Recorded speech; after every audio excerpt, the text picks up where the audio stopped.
আমাৰ বিটিআৰ চৰকাৰৰ দ্বাৰা ইনফৰমেশ্যন এণ্ড পাব্লিক ৰিলেশ্যন ডিপাৰ্টমেণ্টৰ পদক্ষেপত আজি প্ৰতিটো হাই ছেকেণ্ডাৰী কলেজবিলাকত আমি ছ'চিয়েল মিডিয়াৰ ইম্পেক্টৰ ওপৰত আজি বহুত ছাত্ৰ ছাত্ৰী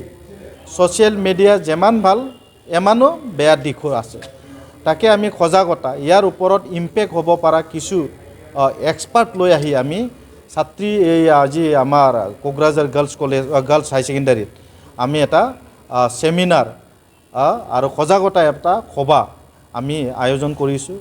আমি আশা কৰিছোঁ আমাৰ সমাজখন যদি ঠিক কৰিব লাগে আমি ছাত্ৰ ছাত্ৰীসকলক প্ৰথমে আমি ঠিক কৰিব লাগিব আৰু এডুকেশ্যনেল ইনষ্টিটিউশ্যনবিলাকত যেতিয়া আমি ছাত্ৰ ছাত্ৰীক ভাল দিশ বা ভাল কথাবোৰ বা ভাল এনেকুৱা ছ'চিয়েল মিডিয়াৰ ওপৰত আমি আজি দেখিবলৈ পাইছোঁ যে বহুত ল'ৰা ছোৱালীয়ে সৰু কথা কিছুমান ছ'চিয়েল মিডিয়াত ভাইৰেল হোৱাটো আমি দেখিবলৈ পাইছোঁ যাৰ ফলত বহুত ছাত্ৰ ছাত্ৰী বা বহুত ল'ৰা ছোৱালীয়ে কেতিয়াবা নিজৰ মানে জীৱন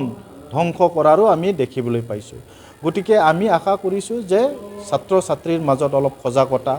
বা আমাৰ ছ'চিয়েল মিডিয়াৰ ওপৰত অলপ ইম্পেক্ট হ'ব পৰা ডিছএডভান্টেজ বেয়া দিশবিলাক আমি ছাত্ৰ ছাত্ৰীক কেনেকৈ সজাগতা কৰিব পাৰোঁ ইয়াক লৈ আমি এতিয়া সেমিনাৰ ইনফৰমেশ্যন এণ্ড পাব্লিক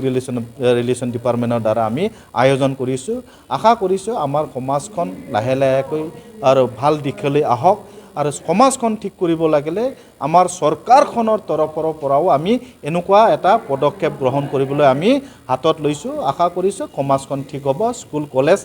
ছাত্ৰ ছাত্ৰীক আমি ঠিক কৰিবলৈ হ'লে এনেকুৱা সজাগতা সভা এক্সপাৰ্টবিলাকৰ দ্বাৰা আমি সঁচাকৈ আমাৰ সমাজখন ঠিক কৰিবলৈ সক্ষম হ'ম থেংক ইউ